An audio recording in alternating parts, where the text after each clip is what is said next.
listening to Cripple Streets. Sit your ass back and enjoy the show. You are now listening to Cripple Streets. If you ain't about them Cripple Streets, then you got to go. You are now listening to Cripple Streets. This is my whole life. This is all I know. You are now listening to Cripple Streets. Hit them Cripple Streets and let's make some dough. Yo, what up, everybody? It's Cripple Streets Podcast. Another quarantine episode. Yeah, man. Fucking quarantine's getting a little crazy. Yeah, I'm just about ready to, roll the dice and say fuck it and start going outside. I hear you, man. They started opening shit up a little bit in New York. Nothing too crazy, but a little crazy. As long as you wear your mask and don't sneeze on me, it's pretty good. Yeah. But, I'm really excited about this episode. We had Drew on like 2 weeks ago, and then I think you said, you brought the next guest to yeah, I did. So I was watching, that's how I met Drew, was on Instagram, and I think I was watching one of his podcasts, and I was like, we have to have the person that was on his podcast on ours, because she's, honestly, in my opinion, incredible, and also it's funny. We're doing this story on why her being an RN is hilarious, but this is Ryann Kress.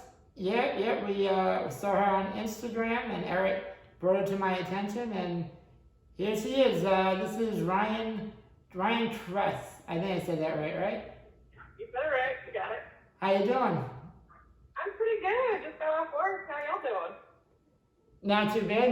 Now, I was telling Tori that you're and excuse me if I'm wrong, ER nurse? Yes, I was an ER nurse for years. Now I'm a case manager. Gotcha. So I was telling, obviously I don't know if you know this, but pretty much our podcast is really just showing people that, even though you're sitting down, everyone deals with shit. We're all pretty much the same. I guess the first question we have for you is just tell us a little bit about your disability and yourself. Sure. So I am 28. I live in the middle of nowhere, southwestern Virginia. Also where the accent comes from. I work as an acute care case manager, which for those of you who just don't know what that is, because I didn't know what that was when I applied for the job. It's kind of like a discharge planner. While you're in the hospital, I would come around and ask my patients a bunch of questions about how they live at home, what medical equipment they use, if they need to get to a nursing home or need to get into a rehab or something like that. I'm the one who facilitates all that, all the transportation. I'm the one that gets you out of the hospital. But before this job, I worked for about 5 years as an ER nurse. And how I was able to do that, so my disability, I have Ehlers-Danlos syndrome, which is a connective tissue disorder. It's genetic. Your connective tissues are basically the glue that holds your body together. So your skin, your muscles, your tendons, your organs, your vessels. There are 13 different types of Ehlers-Danlos or EDS. A lot easier to pronounce. I didn't say damn. So there's about 13 types, but mine, I have hypermobility type. I'm weird. And everything. But basically, all my joints dislocate really easily. My skin is really stretchy. Holy shit! Oh wow. That was dope. Yeah, my organs are affected. I had my gallbladder removed because it was stretched out. Really? My heart valves are stretchy. My veins and arteries, they're stretchy. It's a little bit of everything. Wow. Yeah, it's progressive. It gets worse over time. Generally, they don't know a lot about it. There's just not a lot of research because until recently, it was really hard to get diagnosed. So there just weren't that many people who were diagnosed with EDS. Right. So right now, a lifespan or as far as what a life looks like with it, nobody can really tell you. Right. Which is why it's so much more fun to just share your life as it's going on social media. Well, it's awesome. I'm telling you, I just started following you, like I told you, 3 or 4 weeks ago, since you did the interview with Drew, and I'm telling you, I'm a big fan. You got me fucking laughing my ass off at most of the shit you post. Yeah, everything you do is very cool. Oh, He turned me on to your Instagram, and I was like, holy shit. So yeah, you know, going through, I found out that you had EDS, and I looked it up a little bit, and apparently it's like so rare. Only 200,000 people a year are affected by it, which like seems like a big number, but when you think about how many people are born a year, it's super rare. Yeah.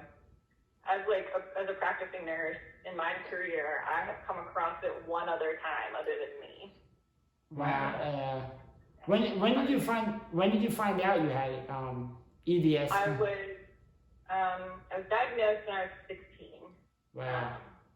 Yeah, but like I always had symptoms, but we didn't really know there was anything necessarily wrong with me. They just, you know, I was a flexible kid. I just right. You're double. It's like, wow, she's like extra double jointed. That's fucking crazy.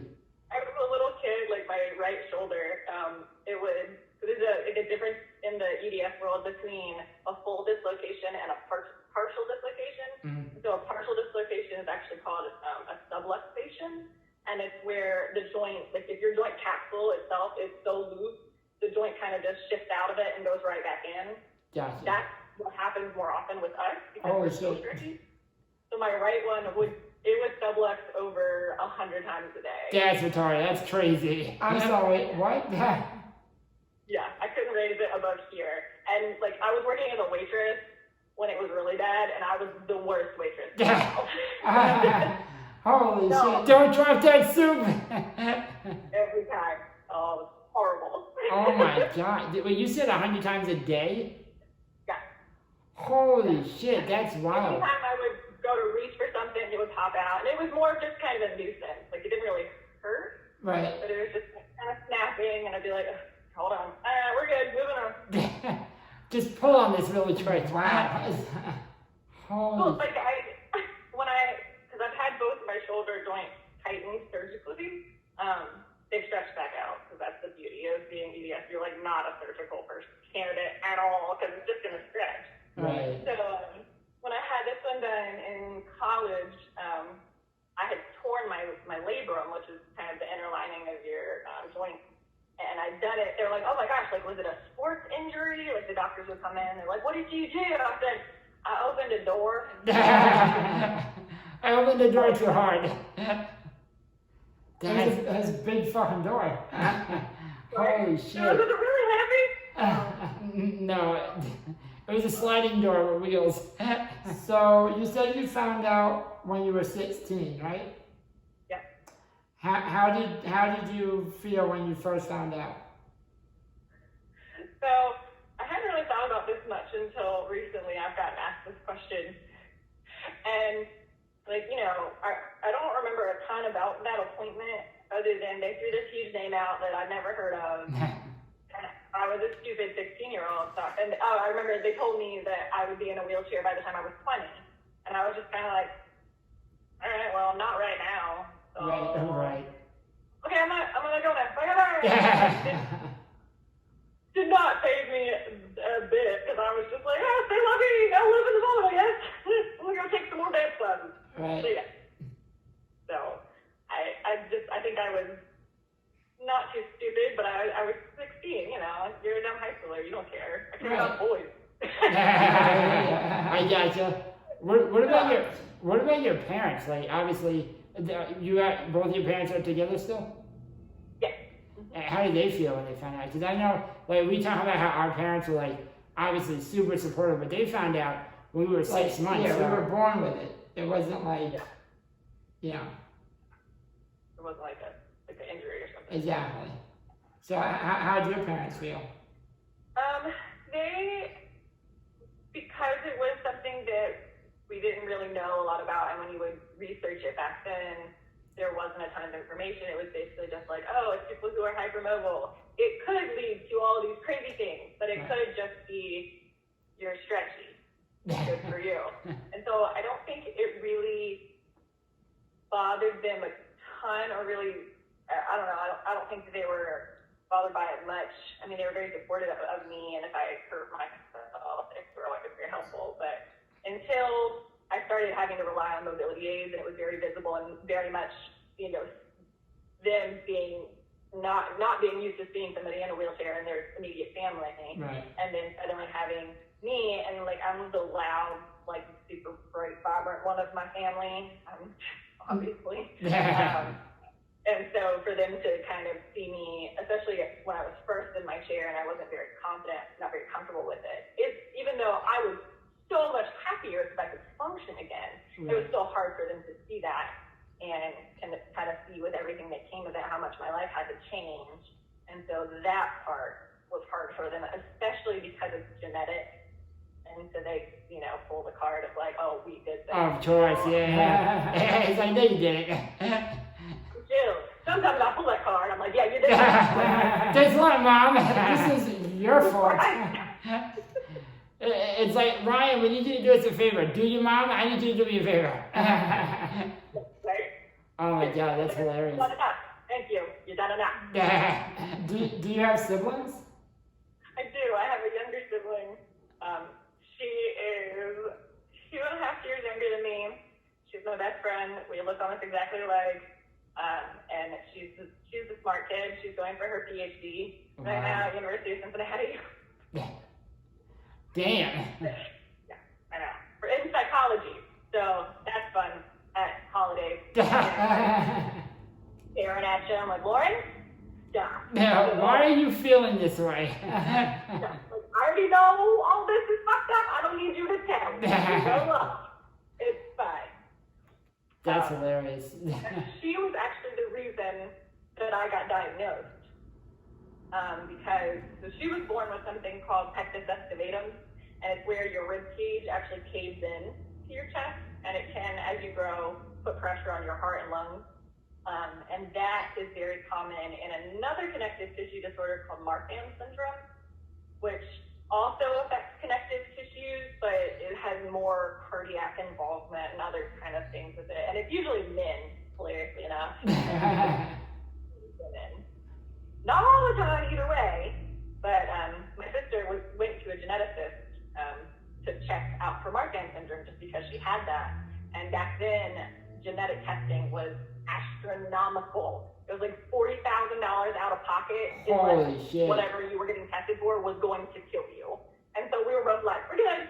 Yeah, I'm fine. Hard pass. Nope, I'm alive. So they just like changed her into a gown, and they were just like moving her joints around and trying to diagnose based on symptoms. And I was just there because I think I was home on break from college. I mean, not from college. I don't know why I was there. I was there. And the doctor was like, hey, do you mind, since your siblings, do they change into a gown too? And so he put me through my paces, and he was like, I don't think she has Marfan syndrome, but I think you have Ehlers-Danlos syndrome. I'm like, wait, what? I just came here for support. I don't want to walk out of here with a genetic disorder. This is not what I signed up for. After this, no one's gonna want to go to the doctor with their siblings. Yeah, like, fuck that, I'm not going. Right? Like, I'm not doing this shit no more. And then now, like, when Lauren's in town, I'll be like, oh, you want to come to my doctor's appointment? Hell no! We don't come together anymore. No, I know the last time I went, we saw how that ended. I'm not going. Yep, no. That is crazy. It's wild. Yeah. Wow. She's flexible, and she has some joints that are hypermobile, just like a normal kind of hypermobile, if that makes any sense. Not just like dislocating, just like, okay, you're flexible. And then we both have our mitral valve, and our heart is floppy. But that's all she has. That's all she doesn't have her genetic testing done yet. Lauren, if you listen to this. But she doesn't have any of the physical aspects like I do. All right. Just push me around. Right. When did that? Well, so did that make you want to Is that what made you want to become a nurse, or you knew that before?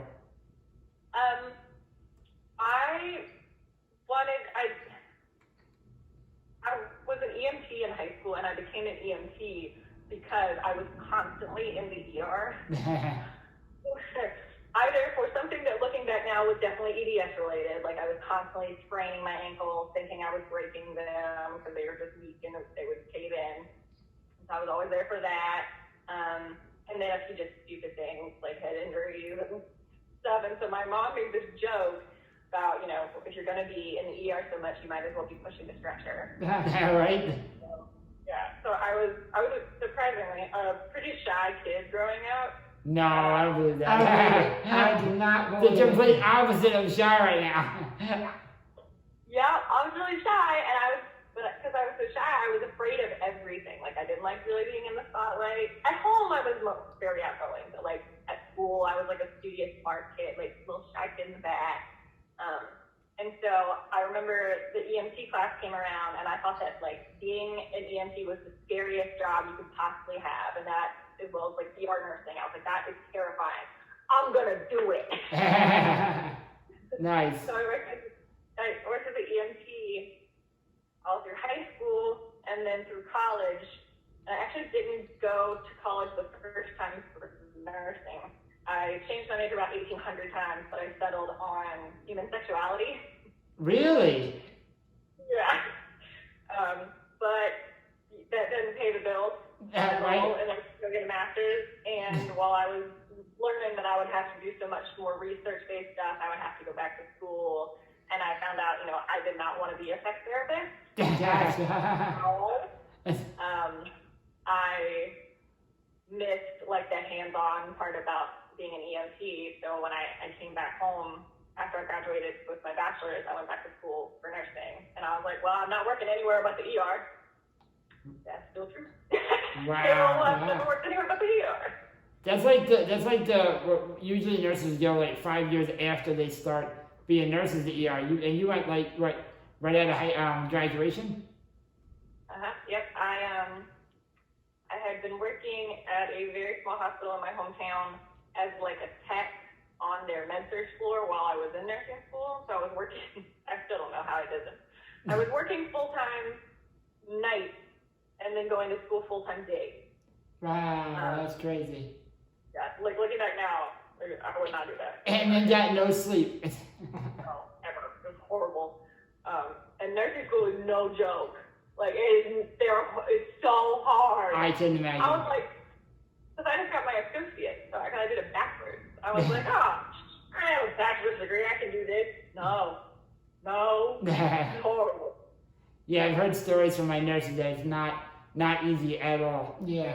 No, they try to make you fail. It was nuts. But yeah, I did that, and because I'd been working as a tech in like I said, it's a really small ER, I would come down in small hospital. I would come down to the ER to help out. So like the managers and all the nurses already knew me, and they already knew me from running as an EMT all those years growing up. Right. So that was the first place I applied. I'm like, okay, so be in the ER, go. We're good. Wow. So you still work in the ER now? I have been working as the ER case manager up until COVID hit, and then they pulled me out of the ER because we needed more help on the floors. Gotcha. So when what was the question I was going to ask you? What do you call it? When COVID hit, so now you're working your bedside again, or? No, I'm working as a case manager, just pretty much wherever they need me. My actual assigned floor is actually one of the COVID units,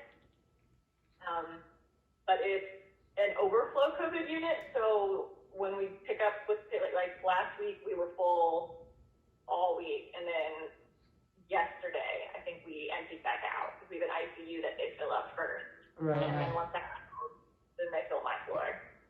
So if we don't have patients, then I go and go work somewhere else on another floor somewhere. The same job though, just case Right. manager on a different floor. So are you fully wheelchair bound now, or are you able to stand up? I can stand up. I sort of. I can stand and I can walk very short distances. In my house, right now, I recently moved in with my parents just for like a short time, and their house is 2 stories, and my bedroom's upstairs. Oh boy. So I can kind of like crawl up the stairs, Gotcha. And since it's like the house I always grew up in, I know where everything is. Like, Right. it's very, when I walk, I look like a pregnant duck. For one. I have seen your walking videos. I can't lie. I mean, you look good, but that's a pretty good description. Yeah, for sure. It's not good. It scares people. Like I load my wheelchair and I drive a Subaru and I load it in the back and then I walk around to the driver's side using the ear rack as like a handhold. Yeah. The shit out of people. They're like, please don't stop doing that. Oh my god. I fall down, which I do a lot. I'm holding on. I just pull up. We're good. Now, do you have to worry about like your hips popping out or anything like that? So what you're seeing when I'm walking that causes that severe limp, my left hip is really loose, and when I put weight on that hip, it completely pops out of socket and goes back in. It's not What the Holy fuck? shit. which has then caused my knees to do the same thing and my ankles. My right leg is a little stronger. I have good days and bad days. Some days I am more bound to my wheelchair, and other days I just need it if I'm going to be like outside of my house doing things or going anywhere more than like a few feet. But that's my hips dislocated. I have never had, that's not true. I only had a handful of full dislocations of my hips, which is good because it's really hard to go back in. But that's just because the joint is so loose. So I was looking at one of your Instagram posts. I was dying laughing because your shirt said, "I'm in constant pain." Something along the lines of like, "I'm in constant pain. How's your day?" or something like that. I'm dying. I love that. Are you like? Do you seriously have daily pain? Oh yeah. That's wild. That's crazy. Yeah. It's definitely better when I use my chair like I'm supposed to. Yeah, but I know. But then I'm like I still like pushing like pressure on my shoulders. I've managed to stabilize pretty well, even though like they stretch back out. holy shit. Yeah. I don't think that's supposed to happen. Pain. Yeah. This one I had done 2 years ago. Can you do that with both of them? I feel like a dick ass now, but that's crazy. So like pushing puts a little bit of stress on my shoulders, so that's painful. More my wrists than anything. But most of my pain is in my legs, and it's not so bad if I'm in my chair like I'm supposed to be. I don't blame you. I like crawling around on the floor. My mom's like, "Would you like let us help you?" No. I'm good. Now, But, do you find that your coworkers treat you differently, like when you became wheelchair bound? definitely. It was, so when I had to start using my chair full time, I had to leave the ER, and that's when I had to leave bedside nursing. Now, I did this, like I wasn't asked to leave or anything like that. I was, up until that point, I had been using forearm crutches almost completely outside of work, and then I was, at that time, I was working at a very small freestanding ER, which is just an ER that's not attached to a hospital. And it only has 8 beds, and it was a big square, and it had grab bars the whole way around the building in all the halls. And so I could kind of fudge it. I wore leg braces, Right. and I could just limp and use the wall and be fine. Even, I could work the trauma, like I'm going to be supported. I'm on the patient. I can do CPR. I was sitting on top of the patient. Yeah, hell yeah. Yeah, I found ways to do it. But I had some falls, never with the patient, thank God, but I got too afraid that like I would fall while like ambulating a patient or something. Right. And so that was kind of my like, okay, I need to take a step back. Make a change. Yeah. Reevaluate. So then when I got my job in case management, and especially when they put me in the ER, I would be in there and the ER nurse is thinking that I'm just like a case manager who hasn't been at the bedside in years, even though it had only been like 2 months since I was doing their job. Right. it was a new ER that I was working in. I was working in the main hospital ER. So a lot of them didn't know me as a nurse. All the doctors were the same because it's the same hospital system. So all the doctors knew me, and they're like, "Oh, that's right. All right, cool." The nurses are like, "I'm sorry, what?" And I would be like, they would be short-staffed, and they'd be like, "I don't have anyone to help me like hold this patient's leg to help put in a catheter," and I'm like, "Oh, I'll do it." And I'm going there, I'm like in a chair, I'm holding legs and stuff, and they're all just like, "What are you doing?" I'm like, "Oh yeah, I was a ER nurse for years. Like, I know how to do this job. It's cool." But they don't expect you to want to work bedside from a chair, or fight that stigma, and B, that you can, because they just see the wheelchair and they're like, "Oh, there's no way that this person ever had these skills." Right. I'm not gonna lie to you. That was like an argument because one of my nurses that worked for me is an RN. He's been my nurse since I was 12 and I'm 31. But he works mostly in the ER at a local hospital. But we would always joke. He'd be like, "Dude, you should become an RN." He goes, and then have one of your nurses bill for Tori and you can bill for you. And obviously it was a joke, but even in my head, which says a lot about what the stigma is, because I'm also disabled, and in my head I'm like, there is no way on God's green earth someone in a wheelchair is gonna be a fucking RN. Are you crazy? Oh yeah. And then there was you. And then Ryann came along. I was like, oh, I have to talk to her. Yeah. So every day, like at work, I'll be in the elevators or something, and patients or family members will be in there, and they'll see my badge, and I'll like do a double take, like, and people will actually say, "You're not really a nurse, are you?" That's fucked up. That's it. Here, nah, I stole this. It's like, yes, I put in all this effort to just steal this. I like this. It looks like this all the time. Yes, that's why I live at the hospital. No. So how long have you been a nurse? I think you said that already, right? 5 years. Okay. Well, 5.5 now. And you're 28, right? All right. That's awesome. I mean, I've been working in emergency medicine in some way, shape, and form since I was 15. When did you become like? I mean, you can stand up, but you're pretty much you spend most of your time in your wheelchair now, correct? Yeah. When did you become like mostly wheelchair bound? I mean, I know you're not wheelchair bound, but. That it would have been about 2 years now. Yeah. 2 years? Would you say your dating life has gotten better, worse, different?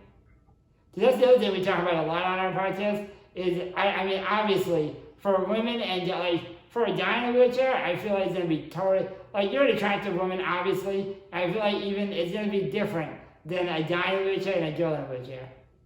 Yeah. Did you say my dating life? Is that what you said? Yeah, you changed it.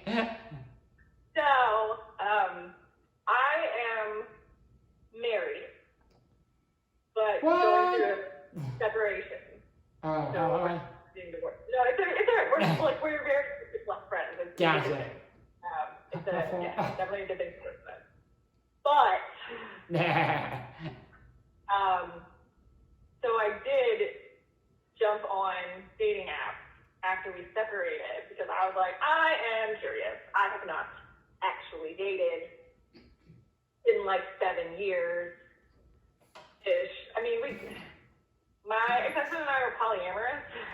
Oh, okay, wow. Alternative lifestyle. All right. Yes. So I dated in that manner a little bit, but I met my husband when I was 21. I had just graduated from college, and I had been with before him the same guy since high school. So like I was like serial monogamous for sure. Right. So I'd never really done the dating thing except while married in a poly setting. Yeah, right. Right. And then now this is the first time dating as someone who is obviously disabled. Right. It is fascinating. I'm So, sure. oh my God, it's night and day. Like, I didn't hide my chair in my profile whatsoever. Yeah. Because I wanted to know. I'm like, all right, I want to see if there's a difference here. And I mean, I put some of my modeling pictures on there, the ones where I do a double take, because I'm like, that does not, no, I'm don't look like that. And so I was like, I'm gonna put these on there, and I'm also gonna put some pictures of me making the chair and playing basketball and with the face and stuff. No, it's gonna sound horrible. I had my pick of the litter before. I live in a very rural area. There's not that many men here. So it's pretty easy to play the Tinder game. Be like, all right, yeah. Exactly. Okay, cool. No, not since being in a chair. Not. I mean, I had matches, but it was not at all like it was before. Really? Which is, yeah. Wow, I would have thought totally differently. So would I. I really would have thought totally different. I think it's also, a bigger thing for me, I think there are a lot of colleges around here. Yeah. In my area, so there's a lot of young 21, 22-year-olds. There's not a lot of 28, 30-year-olds. Right, I gotcha. Not a ton, anyway. So there was also okay, she's in a chair and she's 28. And right. Hey, shut up, boys, come on. All right, interesting. Yeah, because me and Tori always talk about how, as a guy in a wheelchair, it's totally different because you're usually, just as a guy, you're usually the one pursuing obviously the girl or, a guy, but the girl, and you're the one trying. I always assumed being a female in a wheelchair would just be, and honestly, it's my own predetermination, but it would be easier. Yeah, maybe not easy, easy, but definitely I assumed easier than a guy, but maybe not. I don't know. Back when I was dating, even though I was polyamorous, I actually met my now best friend, and he's in a chair on Tinder, and this is back when I was ambulatory.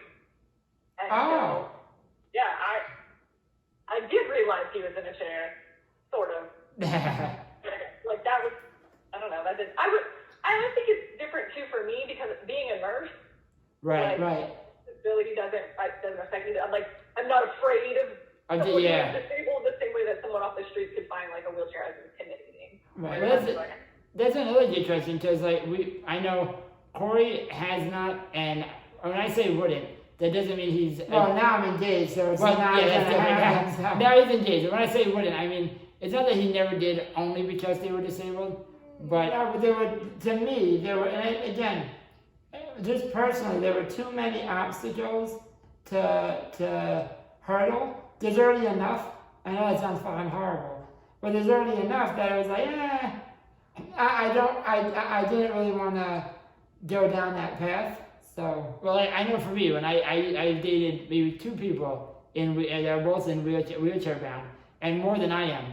And I'm gonna be honest, the biggest problem was the sex portion of our relationship. It's who's gonna help who? Yeah. I think that's the biggest problem. I dated one other wheelchair user, and I was since becoming a chair user, and he was a quad, but because I have enough function, it kind of worked.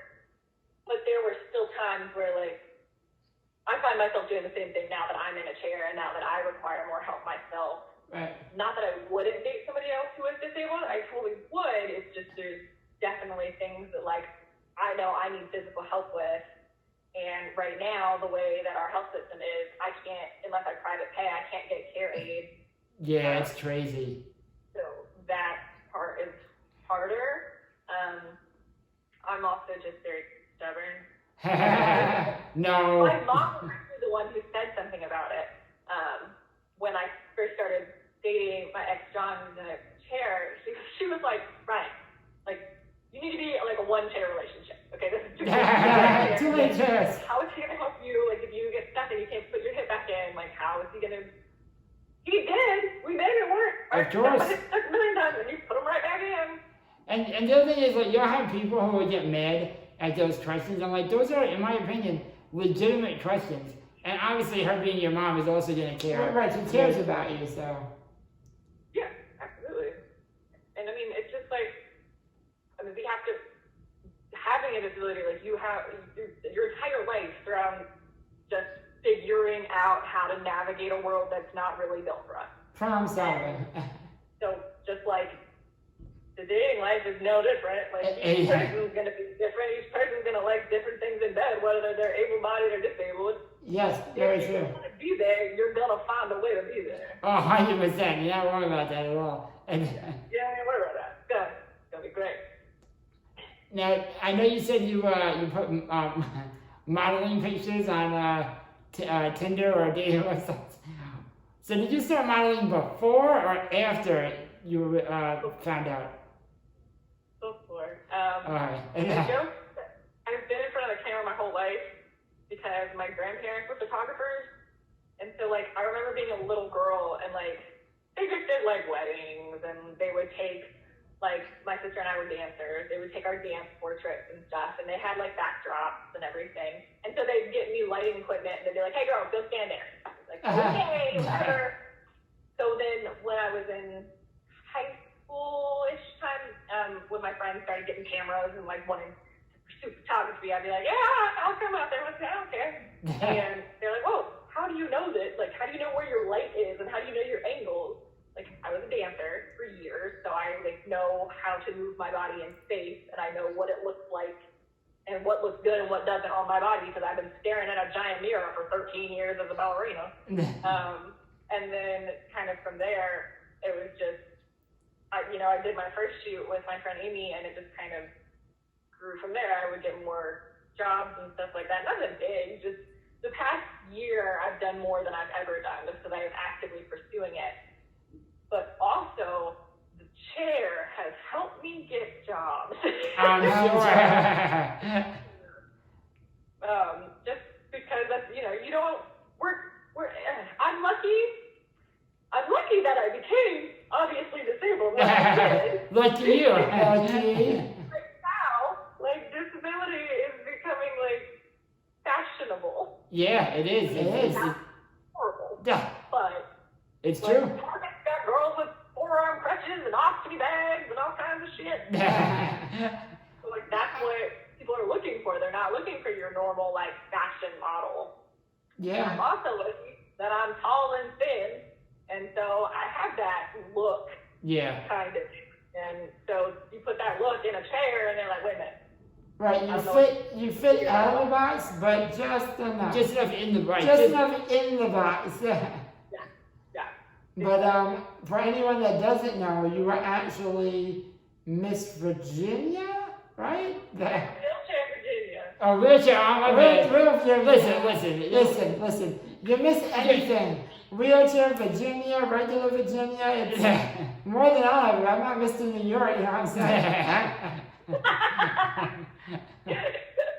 Yeah, I am. I got crown and everything. Do you really? That's awesome. That's what's up. Was it 2020 or 19? 2020, but because of COVID, I will also be 2021. That's what's up. We're by default. It's For 2 years. I like it. That's hilarious. Did you create the COVID-19 to win 2 years in a row? Is that what happened? I mean, I'm not gonna. That's hilarious. Yep. That's what it was. It was that, and I wanted to keep my job as a nurse. Oh, I yes. didn't feel appreciated as a nurse, so I made a global pandemic.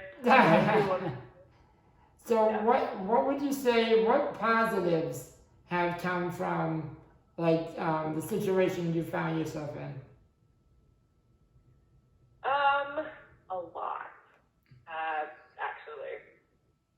For me, I think it has helped me immensely because I've always been like a people pleaser, caretaker kind of person where I'm just like always, I'm Southern, so I'm constantly concerned about everyone around me, like, you're good? Do you need a drink?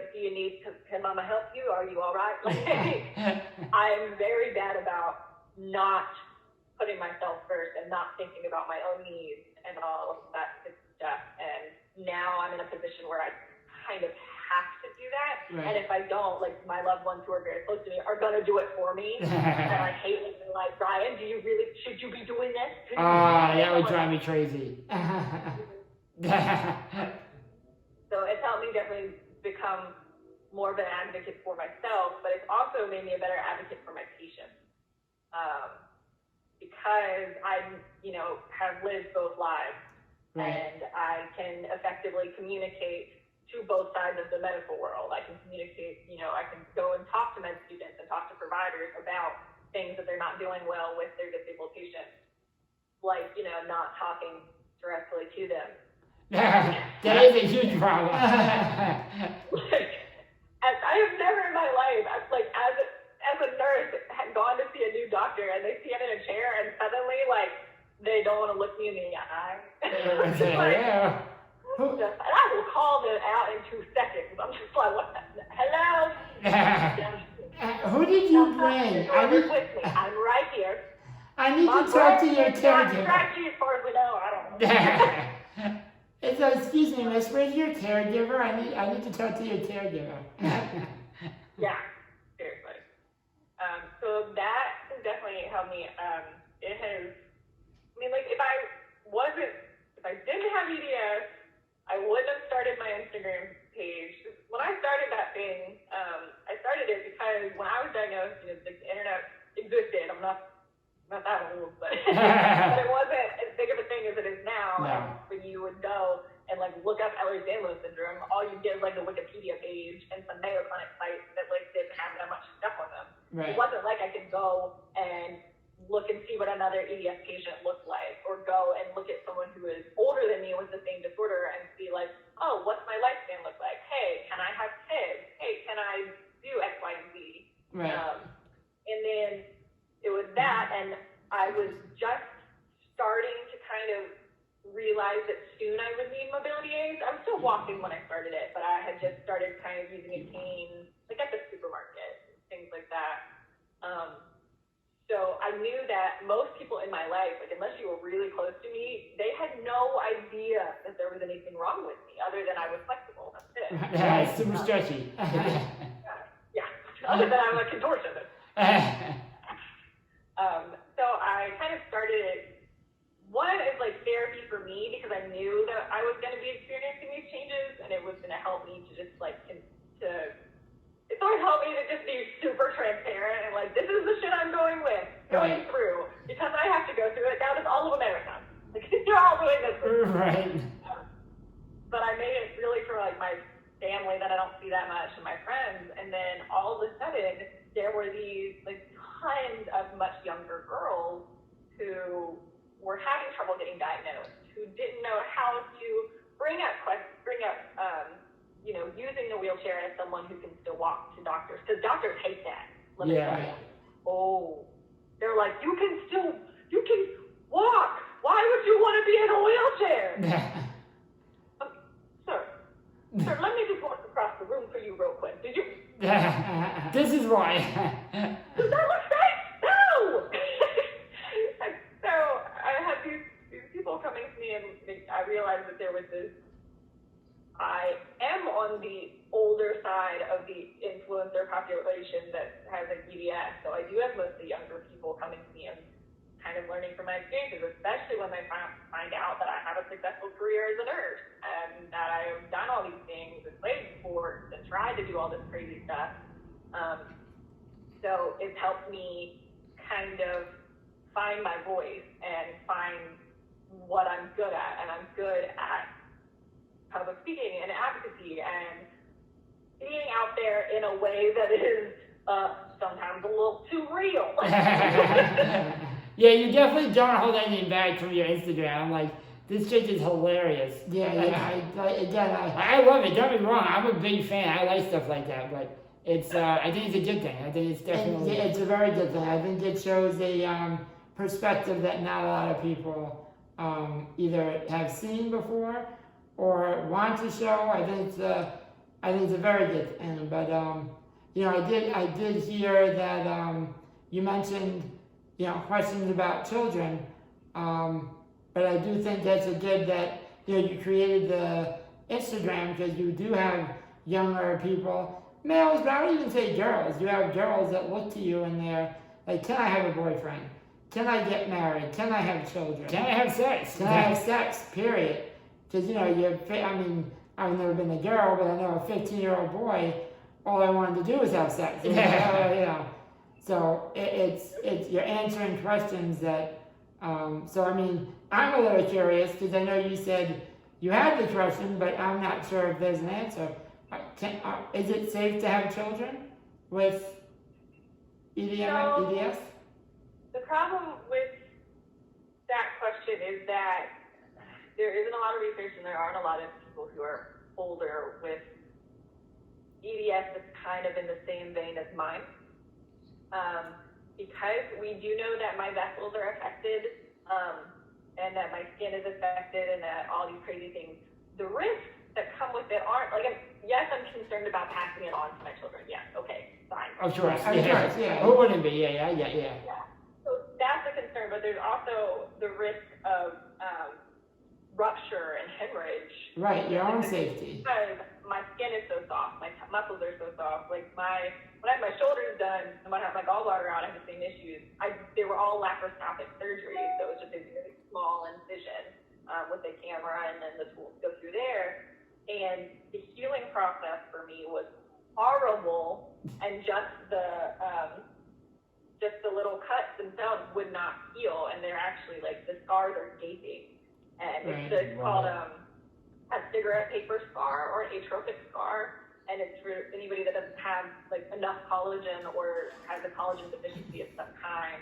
Right. It just causes your skin not to heal well. So we're horrible surgical candidates, and I like my lady fit. Yeah. I hear you. I like Frankenstein that shit. Now, I say that I want to be a mom more than pretty much in the world. I absolutely do. But I don't think that I am willing to take that risk, and there's just too many what ifs. Of course, and it's not my what ifs are we don't respond well to anesthesia. So it's okay, yeah, I'll be in a lot of pain. Okay, I would could hemorrhage out of my vagina. I think I might just adopt or foster. That sounds wild. Yeah, that's wild. But all right. Again, I get it, but it's very interesting. Very interesting. Obviously, this is a much more personal question, and I know you said there was nothing you wouldn't talk about. But people like that could always. I'm not saying you're looking for children now, but there's adoption and other things that can take place as well. You know what I mean? It's not only that. And I think that's not only yours, but I know with muscular dystrophy, I don't know any of that. I'm not looking to have children anytime soon. But I know that's a big worry also. Because I think, if I'm not mistaken, I'm embarrassed to say I don't know this 100%. I'm pretty sure it's the female that has the gene that would pass it on. I think, but I'm not sure. Do you know? I don't remember. Do you know? I'm pretty sure it's both. I think. Pretty sure you're right. Yeah. I think a male can pass on the gene, but it's less likely that the kid will have it unless they are a male. Gotcha. Yeah, it's highly unlikely that female has it, right?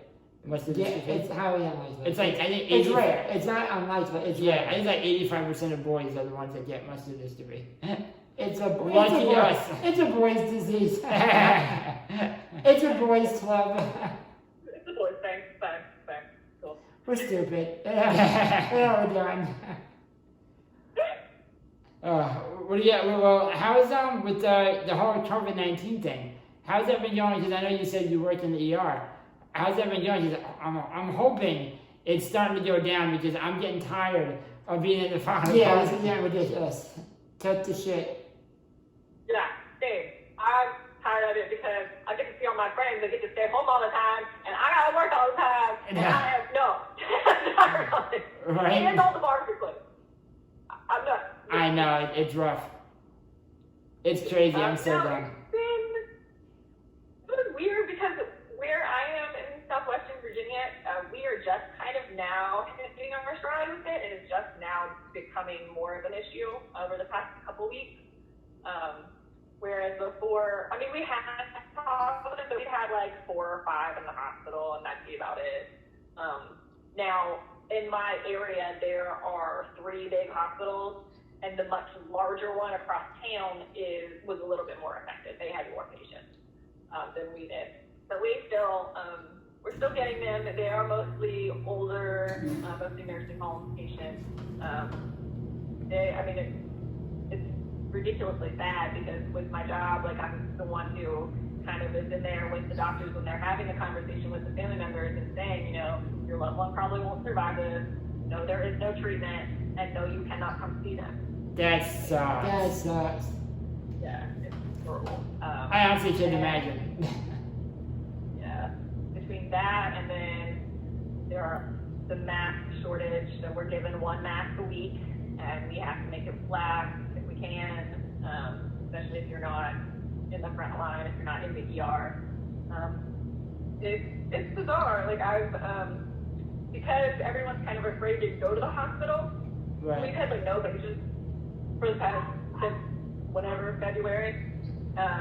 It's now starting to pick back up because we just started having elective surgeries again. Right. But before that, it was like a ghost town, and we were constantly getting called off, and like I would have to pick up shifts sitting at the ER doors for 12 hours at night, taking temperatures of everyone that walks in. Just so boring. Oh, you were doing overnights taking temperatures? I would do them because I worked night shift like my entire career until I became a case manager. Right. So I'm the only case manager that's willing to pick up a night shift. Gotcha.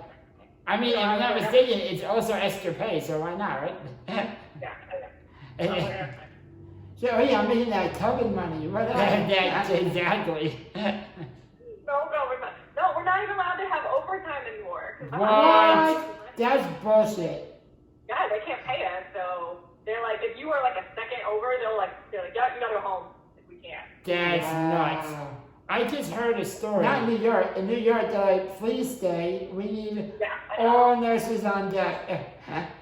Well, there's one story which I totally disagree with, but I'm not going to get too political, but we had nurses that came from out of state and even out of country to help, and not the governor, but somebody else here is now trying to tax the nurses for making income in New York. That's fucking crazy. Which is fucking wild. It's like, they came here to help us. Yeah, so now there's pretty sure they're going to have to pay New York state tax. And I don't know if you've ever been to New York, but it is crazy. Yeah, we like to ass fuck everybody. Yeah, seriously. And not in a good way.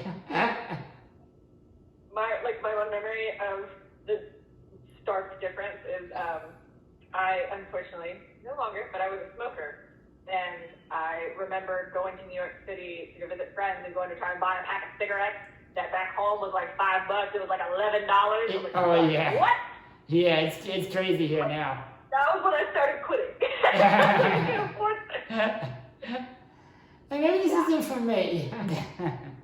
It's funny how money and being broke will seriously change habits. So I was wondering, I wondered, did your friends act differently once you started noticeably being affected by your disability?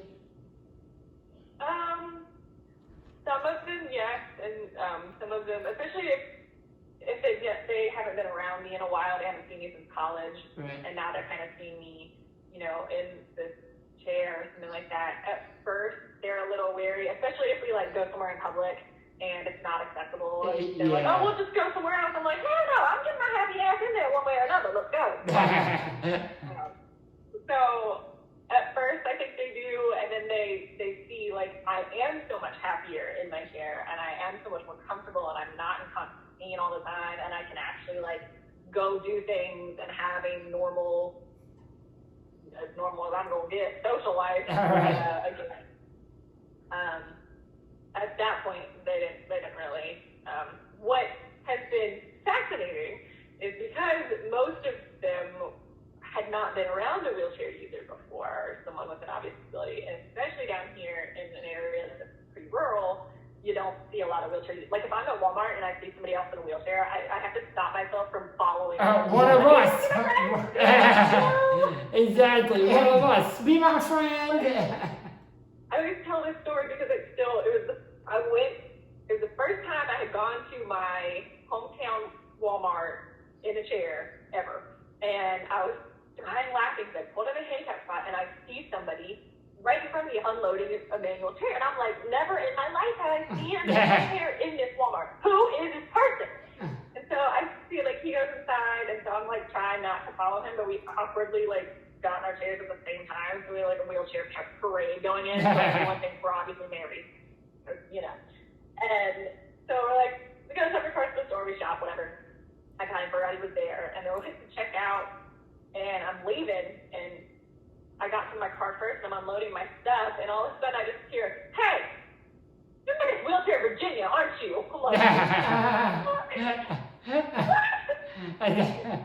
yeah, so apparently somebody was right in front of me on Facebook, and he's like, "Hey, I know you." He's keeping up with the Miss Wheelchairs around the world. You know each other. He has a calendar of all the different Miss Wheelchairs. Right? He's like keeping track. Yeah, that's funny. That's oh my god. But that's a good thing though, because like that's one of also the reasons like we first originally started this podcast is number one, all of our friends are like, the shit you say you wouldn't expect coming out of somebody in a wheelchair, which is part of the problem. Because if we weren't in wheelchairs, you'd probably expect it. But number two is we try to have people on to be like, you know, it makes them feel more comfortable once you do come in contact with someone in a wheelchair. Like, Absolutely. they're probably just gonna, you know, you don't know what they're gonna say. You know what I mean? They're just like anybody else. I also realize, I do have to say, anyone I know in a wheelchair, we do say some outlandish shit. Like, I'm like, Also true. You know, we joke about death a lot. And I think someone that isn't in a wheelchair, you may like, oh, that's not really that funny, but if you say some crazy shit, you're like, oh my god, it's all craziness. Yup. You could get away with saying whatever you want. Yes. I'll make a room real uncomfortable when I start talking about lifespan and dying and things like that. Oh my god. Oh, yeah. Oh my god. You can't say that. I was like, yes, I can. I'm like working in a hospital too. I try and my coping mechanism is like sarcastic humor, which Same. you know goes over well with some people, and other people are just like, I'm sorry, what did she just say? Yes. And so constantly, I'll make cripple jokes all the time. All the time, yeah. My aunt, Are just like, I don't know how do I laugh? Oh my goodness. my aunt hates it because I have tattoos, and my aunt is very religious, and she's like, oh, Corey, those tattoos are, like, you're not supposed to tattoo your body. I'm like, I don't want to hear it. Like, I'm doing it. So she thought she'd use the example, like, well, what are you going to do when you get older and they're, you know, all over your body and they're wrinkled? I'm like, I'm not going to live long enough for that to be a problem. So I don't really use, don't you say that. That's horrible. And she lost her fucking mind. I'm like, that's hilarious.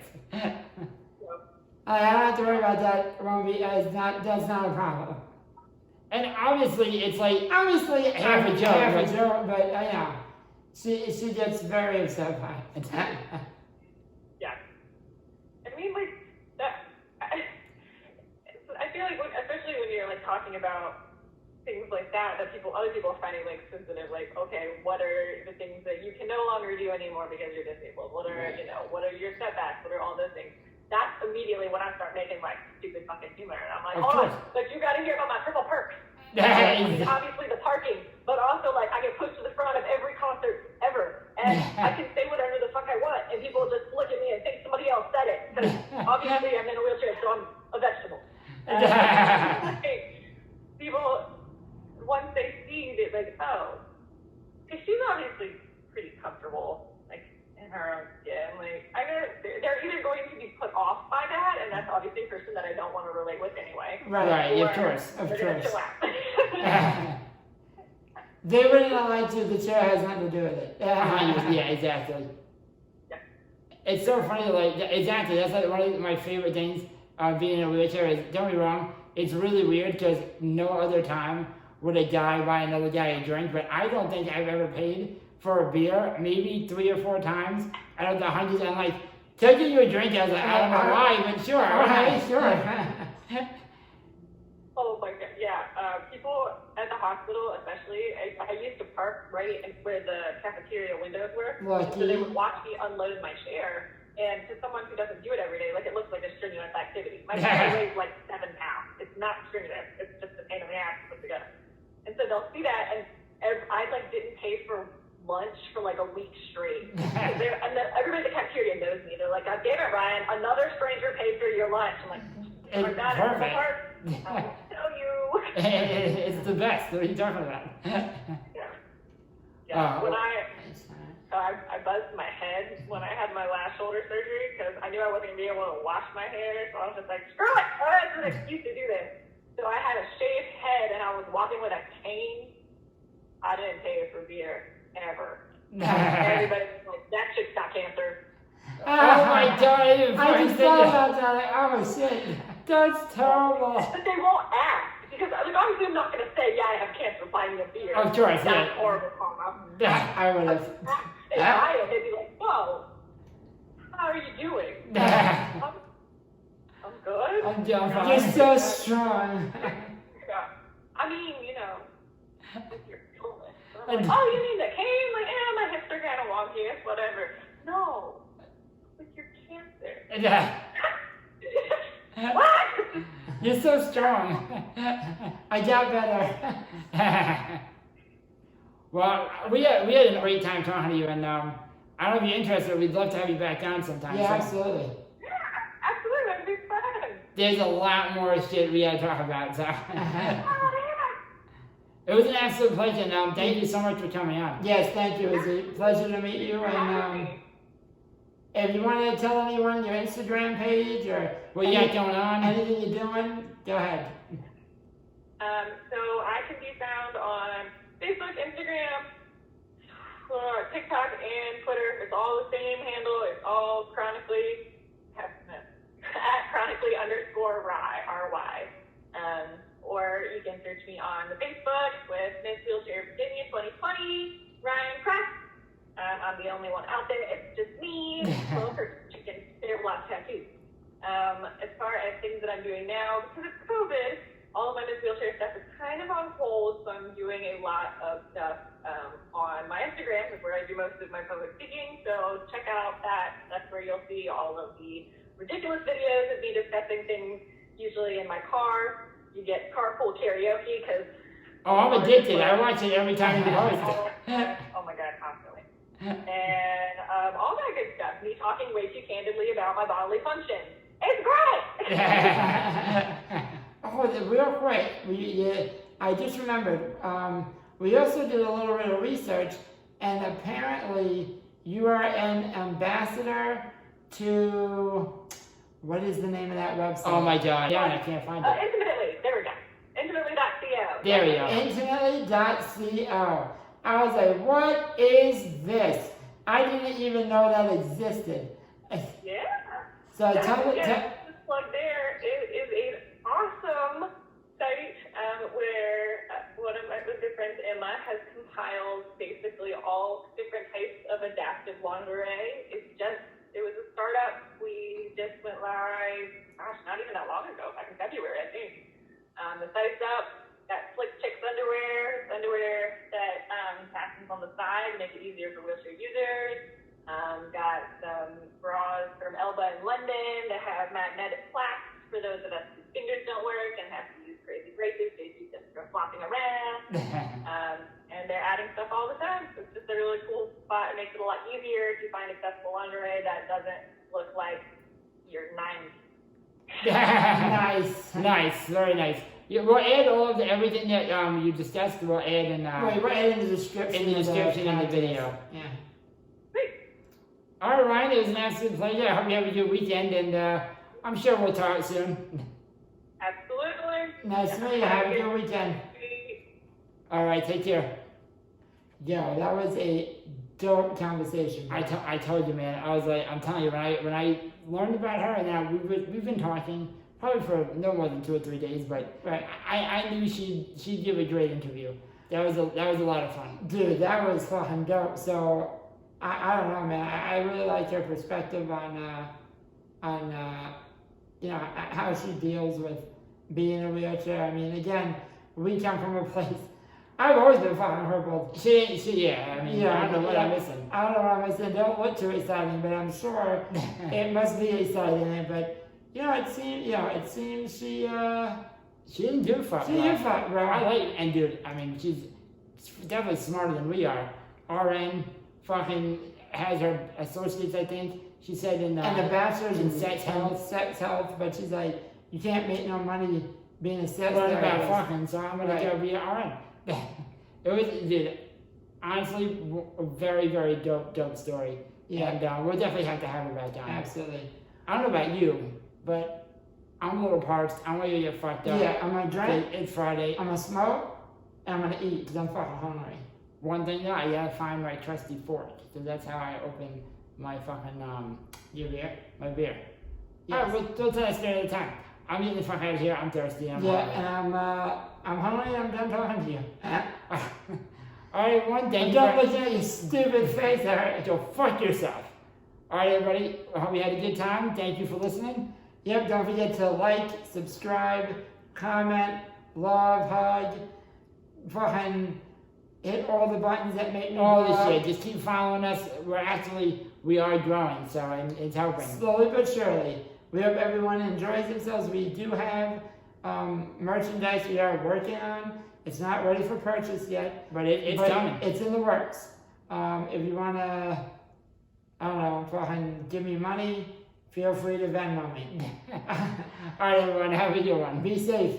Peace. Later. Yo, listening to Cripple Streets.